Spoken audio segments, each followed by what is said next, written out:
let's get to this next piece, which is incredibly significant with regard to this port boondoggle situation. Put this up on the screen. So Bibi is apparently floating, hey, you know what? We could use that port for a little ethnic cleansing so that Gazans could leave. Let me read this tweet specifically. Netanyahu in the Foreign Affairs Committee in Israel said, we're looking into how to distribute the aid in Gaza through non-local entities because Hamas failed the attempts to distribute it through local entity. Of course, this is bullshit, but anyway, put that aside. Private companies are also being investigated. This is all because they're defunding UNRWA and trying to destroy UNRWA. As far as the state of Israel is concerned, there is no obstacle for the Gazans to leave. Maybe even the port they are building could be used for this. But there are no countries in the world that are ready to receive them. Yeah, countries not super excited about participating in your ethnic cleansing plan here. But Saagar, this comes, I don't know if you saw this, you probably did, amidst reports that as much as Biden floated this port situation as like his idea and this great humanitarian assistance to Palestinian civilians, the idea actually came from the Israelis and from Netanyahu himself.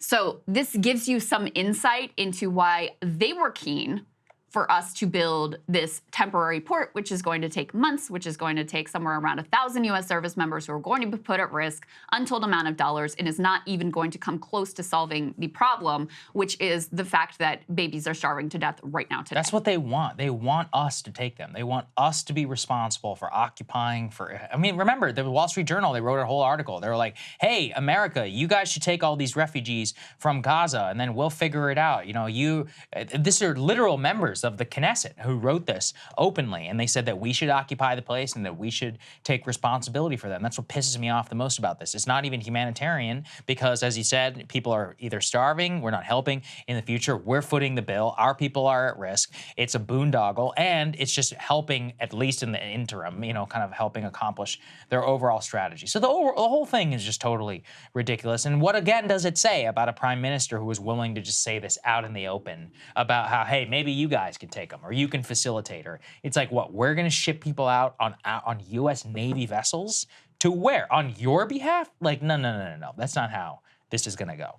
Well, maybe although maybe it will going to go, but it's well, not how I want it to go. If were up to me, I would say no. Yeah. Right. At the same time, the level of contempt that's being telegraphed from this administration towards people who are many and who are a majority of Joe Biden supporters, by the way, at this point, who have issues with their policy, is really breathtaking.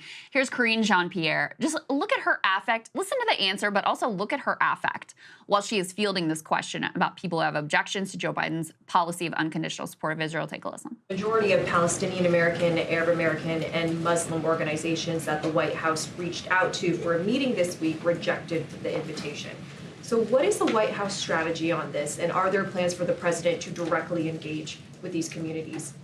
So, look, the president, as you know, has had an opportunity to meet with members of that community not too long ago, leaders of that community, the Arab American community, the Muslim American community, not too long ago. And so, look, what I will say is we understand that this is a difficult time, that this is a painful time. We understand that the events of October 7th that killed more than 1,200 souls, right? Took more than 1,200 souls in Israel, and also took Hamas, the terrorist organization, also, as we know, took hostage more than 200 people. And what that led to, that war that led to, is incredibly painful. We understand that. So, I mean, this response was so bad on so many levels. First of all, she's practically rolling her eyes. And keep in mind, again, 50% of Joe Biden 2020 voters think this is a genocide. 50%. Okay, and that was, by the way, that poll is now, at least a month old. I would be very curious what the numbers are at this point, given what we've seen unfold. She's flipping through the papers. She can barely be bothered. She looks bored. She's annoyed. Like I said, she's practically rolling her eyes. And then she can't even offer anything about, how they take this serious, how they're going to win people back.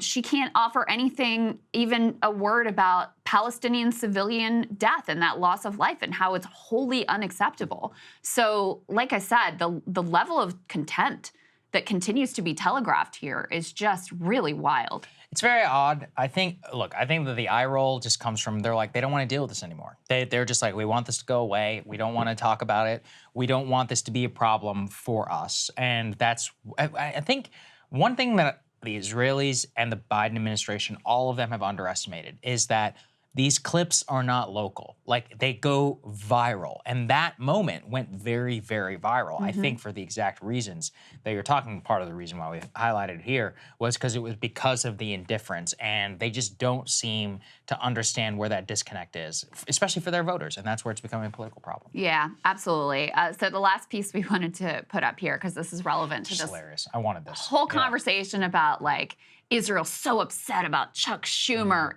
meddling in their domestic politics. All right, put this up on the screen. Haaretz reports on an Israeli influence operation that directly targeted U.S. lawmakers with regards to Hamas and UNRWA specifically. The subhead here says hundreds of fake accounts amplified 3 mysterious quote-unquote news sites to advance Israeli interest. Their target, U.S. Democratic lawmakers. The #1 target, by the way, of this influence operation apparently was Richie Torres. But, very interestingly, the majority of the posts were targeted not just at Democratic lawmakers or even just at, insane pro-Israel hacks like Richie Torres.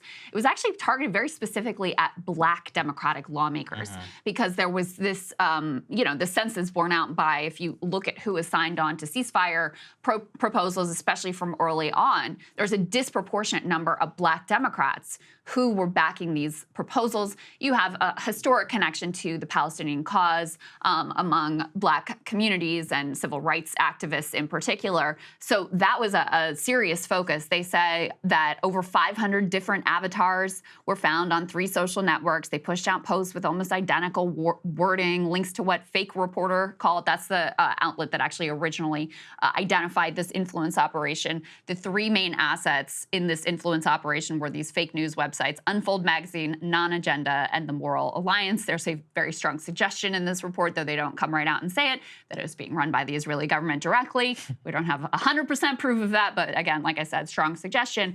And to the point of what I was saying, some 85% of all the American politicians whose accounts were targeted with such content were Democrats. 90% of them were African Americans, according to that analysis. And Richie Torres was targeted most. So very interesting. So, they would never meddle in our politics. Now, I want to say, like, the posts they were making, I'm not saying they were particularly... No, they weren't even good, but they were doing it. ...effective or influential. Some of them didn't even make sense. It'd be like an avatar with a white, middle-aged looking dude who's like, as a Black woman, I feel blah, blah, blah. So it's not like it was, like, really well done or I think particularly impactful, but I also would point to, Saagar, remember the ADL was having a meltdown. We played some of the audio that got leaked about their TikTok problem. And there's this whole freak out about social media and how the young people are, pro-Palestine or in their words, quote unquote, pro-Hamas.